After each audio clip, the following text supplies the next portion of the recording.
Imagine a kingdom, or a city, bustling and ordinary one morning, that, by nightfall, was gone from memory, streets buried, people vanished, names scrubbed from monuments. What looks like myth sometimes has an ugly, archaeological truth. Sudden disasters, political purges, or strange vanishings have erased entire communities, and left clues for the future to puzzle over. Archaeologists keep finding places that the living once thought permanent, and then lost. Our first story is a sun-blasted town tucked into the Aegean, Akrotiri on Santorini, often called the Pompeii of the Aegean. In the Bronze Age, a massive volcanic eruption on the island of Thera buried settlements under meters of pumice and ash. Houses, frescoes, and everyday objects were preserved beneath that blanket, frozen in a moment when a thriving Minoan-influenced community was silenced. The scale of the eruption was enormous. Contemporaneous earthquakes and tsunamis damaged coastal centers across the eastern Mediterranean and changed entire trade networks. Akrotiri's sudden burial wiped everyday life from view for millennia. When excavators finally peeled back the ash in modern times, they found vividly painted walls and an urban plan that forced historians to rethink Aegean culture. A different kind of sudden erasure took place on Italy's Bay of Naples, Pompeii. On a late summer day in AD 79, Mount Vesuvius exploded in a Plinian eruption that showered the surrounding towns with pumice and ash, then buried many buildings in pyroclastic flows. Streets, shops, frescoes, even bakery ovens were entombed, leaving a remarkable, if tragic, snapshot of Roman urban life.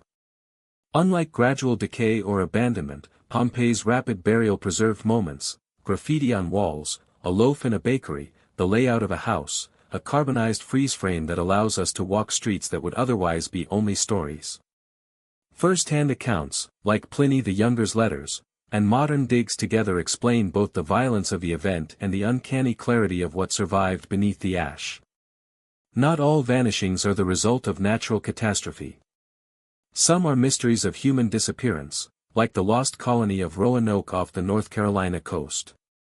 In 1587, roughly 115 English settlers arrived to found a new outpost, and when a resupply ship returned 3 years later, the site was abandoned.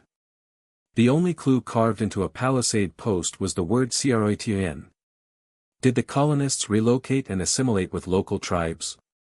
Were they wiped out by famine, disease, or conflict?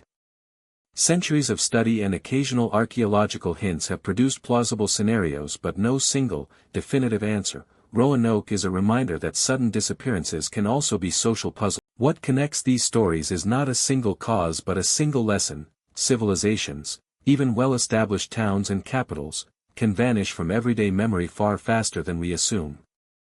And there's another, humbling truth: recovery is rarely a single, eureka, moment. Many vanished places hovered in local memory or in myths for centuries before scholars and excavators pieced them back together. So when you hear a story of a kingdom erased overnight, remember the complexity behind that shorthand. Some disappearances were sudden and violent, others were quiet dissolutions, many involved a mix of forces. But all of them remind us that what seems permanent to one generation can become a mystery to the next,